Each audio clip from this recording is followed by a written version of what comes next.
Gikone jaod bura ma Kiaru Ndindi Nyoro wuok oko mar chiwo ler ni ne ok ong'eyo gimomiyo omaye telo kaka jakom mar komiti mochung' ne weche mag omenda e od bura.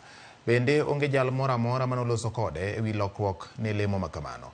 Omedo ni noloso mogik gi jatend piny William Ruto e dwe mar 10 mar higa mokalo, kendo tok lokruok mar telo e komiti mar omenda, sani koro yudo thuolo mar sumo paro ewi okang' mowinjore okaw. Jumachiel tok mae lemo ma jakom komiti od bura mar omenda, jaod bura ma Kiaru Ndindi Nyoro owuok oko machiwo ler ni ok ong'eyo gimomiyo nolonye telo kod riwruok ma Kenya Kwanza, kendo onge ng'ata manoloso kode ewi lokruok makamano. You asked me a very difficult question on why I was repressed. I also don't know. And I am saying it in good faith. I didn't come here to accuse anyone today, or I only came to set the record straight.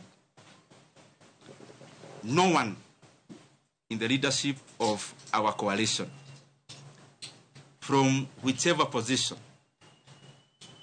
has ever called me in regards to the position, in regards to what I need to do better, in regards to what I need to change, in regards to things that needed to be done in a different manner.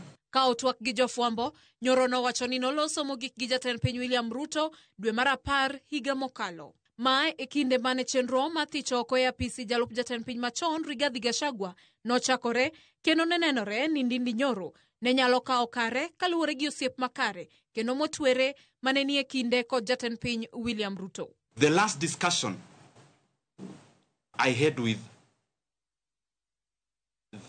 the president of the country, the last political discussion, either a chat or a discussion as it were, was before October of last year.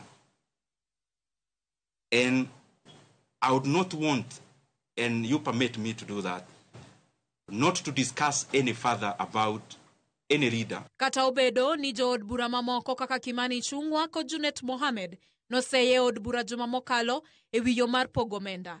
Nyoro jiwo oganda jo Kenya kaachiel kod josiasa mondo mi orang kaka komiti od bura mar omenda osebedo katiyo wirani mago mana siasa. You can do an analysis for the past many years that this position has existed, and then try to see and compare for yourself, because many times it's not good to talk about yourself because you are likely to be subjective. To be objective, the data is out there, just check. However, on the same, every politician have their own brand of politics.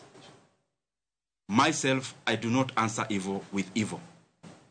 Neither do I answer insults with insults. Nyoro kata kamano ojiwo jakom komiti od bura manyien Samuel Atandi mabende nja od bura malego Usonga mondo mi oketo kenge makare made oganda jo Kenya kendo manyalo chwalo dongruok ma piny Kenya nyime. Kaluwore gi pek ma tij telo ne komiti mar omenda, Nyoro wacho ni koro yudo thuolo mar sumo paro ewi okang' mobiro kawo tokma. Efinya Kidi, Ramogi TV, Nairobi.